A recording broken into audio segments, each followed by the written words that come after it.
Ça, Santé Dayama m'a accompagné durant 3 décennies. Ce premier livre, je l'ai acquis au début des années 1990, oui, il est toujours là. Et dans un livre ancien, j'avais découvert une interview du Dalai Lama. C'est sur la voie de l'éveil, extrait d'une interview avec Catherine Ingram, donc le Dalai Lama, qui est né en 1935, le 6 juillet, répondait à « J'espère que vous aurez une longue vie. Selon mes rêves, elle durerait au maximum 110 ou 115 ans, mais je ne pourrais pas vivre aussi longtemps.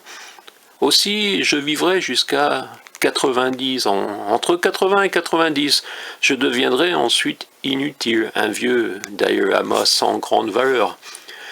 1935, 90 ans, ça fait 2025, oui, dans 5 ans. Le Dalai Lama a 85 ans, donc est-ce qu'il ne nous reste que 5 ans à être sur la même terre que sa sainteté le Dalai Lama, je ne sais pas. Mais en tout cas, c'est surprenant de trouver ce genre de prédiction. Et c'est un livre, c'est une interview qui était de 1988, donc il avait 53 ans. Donc à 53 ans, il nous parlait que sa vie allait s'arrêter en 2025. On sait que on a beaucoup redouté qu'il soit assassiné pour son rôle politique. Le Dalai Lama a eu aussi une importance politique, pas seulement spirituelle, avec le prix Nobel de la paix, qui a tant déplu aux Chinois qui ont annexé le Tibet.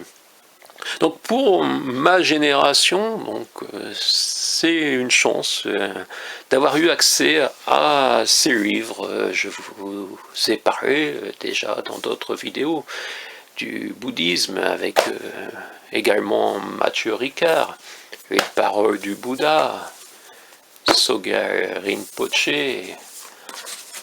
Arnaud Desjardins, qui est en partie dans le bouddhisme, mais dans d'autres chemins spirituels, chemins de sagesse.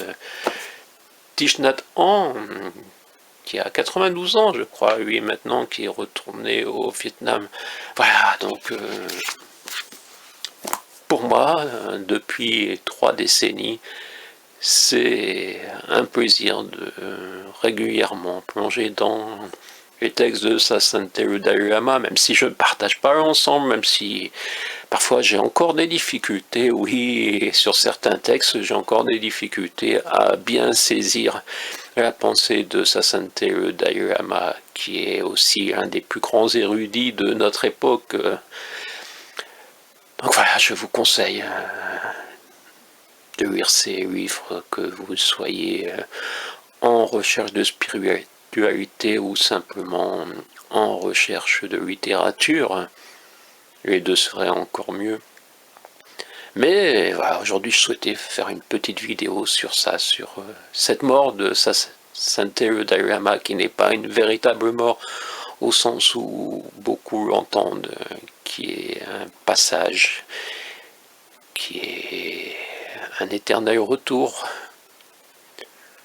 qui est un passage dans le bardo, avant un retour autre, à moins qu'il décide de ne pas revenir. Mais tout cela,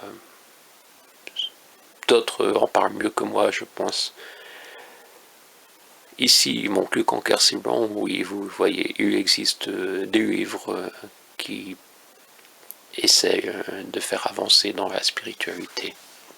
Ce n'est pas le cas de tout le monde, mais c'est partout ainsi, et je sais bien, je sais bien.